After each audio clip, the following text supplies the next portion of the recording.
এই ভিডিওতে এখন আমরা নবম শ্রেণীর স্বাস্থ্য সুরক্ষা বইয়ের তৃতীয় অধ্যায়টি থেকে ৩২ পৃষ্ঠার এই ছকটির সমাধান দেখব।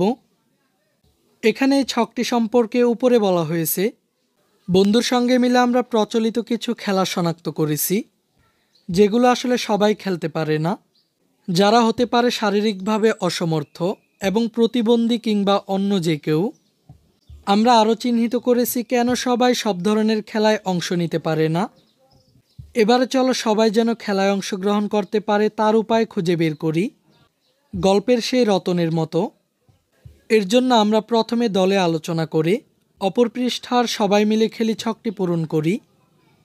তো এখানে আমাদের কাজটি হচ্ছে মূলত সবাই মিলে যেন খেলায় অংশগ্রহণ করতে পারি তার উপায়গুলো খুঁজে বের করা, খুঁজে বের করে এই ছকটিতে উপস্থাপন করা। এই ছকটির বিষয়বস্তু হলো সবাই মিলে খেলি। ছকটির প্রথম কলামে আমাদেরকে খেলার নামগুলো লিখতে হবে, যেগুলো আমরা সবাই মিলে খেলতে চাই। আর দ্বিতীয় কলামে লিখতে হবে এসব খেলাগুলোতে অংশগ্রহণ করানোর উপায়গুলো। আর শেষের কলামে লিখতে হবে এর জন্য আমরা যা যা করতে পারি। তো শিক্ষার্থীরা, চলো আমরা এই ছকটির নমুনা সমাধানটি দেখে নিই। প্রথম খেলাটি হলো ফুটবল।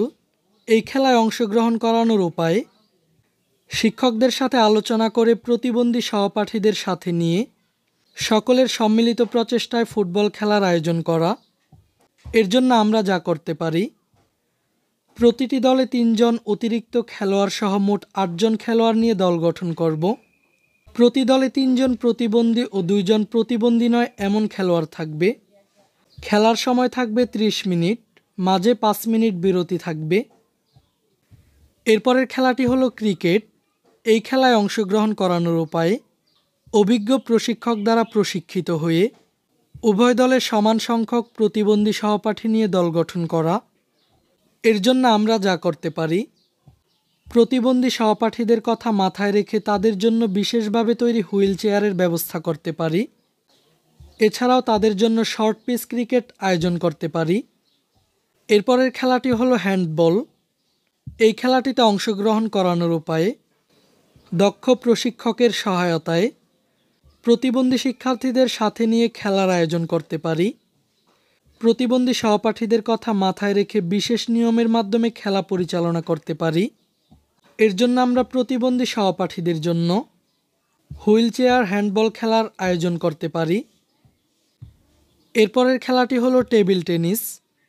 এই খেলাটিতে অংশগ্রহণ করানোর উপায়ে: সম্মিলিতভাবে শারীরিক প্রতিবন্ধী সহপাঠীদের নিয়ে শিক্ষকের সহায়তায় টেবিল টেনিস খেলার আয়োজন করতে পারি।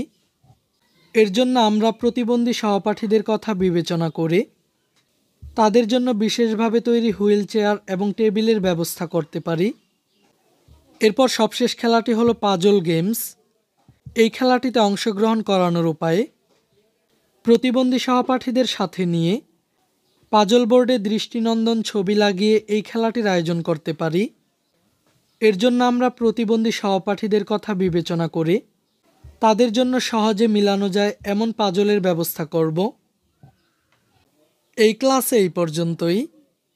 শিক্ষার্থীরা, এই ক্লাসটি তোমাদের কাছে কেমন লেগেছে তা আমাকে কমেন্ট করে জানিয়ে দাও।